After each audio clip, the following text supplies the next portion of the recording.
गुई घाटातील दरीत शालेय बस कोसळली, दोघा विद्यार्थ्यांचा मृत्यू तर 56 विद्यार्थी जखमी।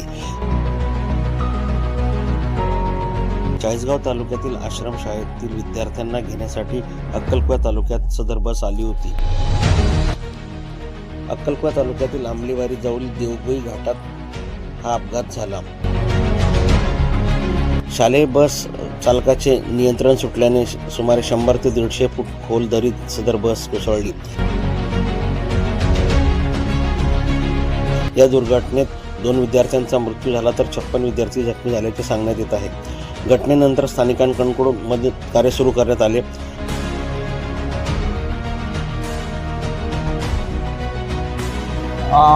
आश्रमशाळेच्या विद्यार्थ्यांना घेण्यासाठी आलेली बस मोलगीहून मेवणुबारे कडे घेऊन जात होत असताना आंबलीबारी घाटामध्ये मोठा अपघात होऊन 40 ते 45 विद्यार्थी घेऊन जात असलेली बसात मधील एका विद्यार्थ्याचा मृत्यू झालेला आहे। त्यात जे अपघातग्रस्त विद्यार्थी होते त्यांना शासकीय ग्रामीण रुग्णालय अक्कलकुवा येथे हलवण्यात आलेलं आहे आणि इतरांवरती नंदुरबार येथे उपचार सुरू आहेत।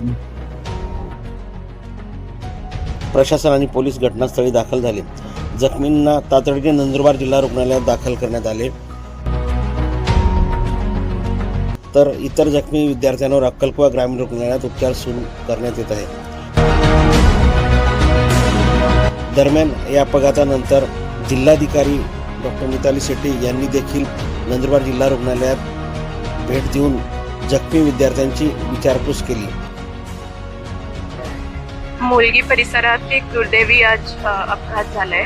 अनफॉर्च्युनेटली 2 मुले आपण गमावले आहे, पण 22 मुले आमचे आता RH अक्कलकुवामध्ये रेफर्ड आहे, त्यांना मायनर इंजुरी आहे। 18 मुले आता डिस्ट्रिक्ट हॉस्पिटलमध्ये ऍडमिट झाले, त्यांच्यासोबत भेट घेतली आहे। They are all stable. 2 मुले थोडे सिरियस होते असं मला इन्फॉर्मेशन मिळाली आहे, पण सगळ्यांवर उपचार इथे डिस्ट्रिक्ट हॉस्पिटलमध्ये करण्यात येत आहोत। कोणती पण फॅसिलिटी जर इथे कोणती पण मदत प्रायव्हेट हेल्थकेअर प्रोव्हायडर्सकडून जर गरज आहे तर ती पण निश्चितच आम्ही उपलब्ध करून देऊ। जी पण मदत लागली त्याच्यासाठी डिस्ट्रिक्ट ॲडमिनिस्ट्रेशन अवेलेबल आहे। पेरेंट्सला सांगितलं आहे, काउन्सिलर्सला पण बोलवलं आहे आणि 22 आणि 18 आणि बाकीचे 15-16 मुले होते त्यांना इंजुरी नाही आहे, तर त्यांना आता स्टेबिलाइज करून थोडा घरी पाठवण्यात येईल। टोटल जवळपास 70 ते 80 पोरं त्या बसमध्ये आणि त्या परिसरामध्ये जवळजवळ 3 गाड्या भरून तिथून जात होत्या, तर त्याचे हे काही विद्यार्थी होते। तर बाकीच्यांना कसं झालं, काय करणार? नाही, जसं मी सांगितलं की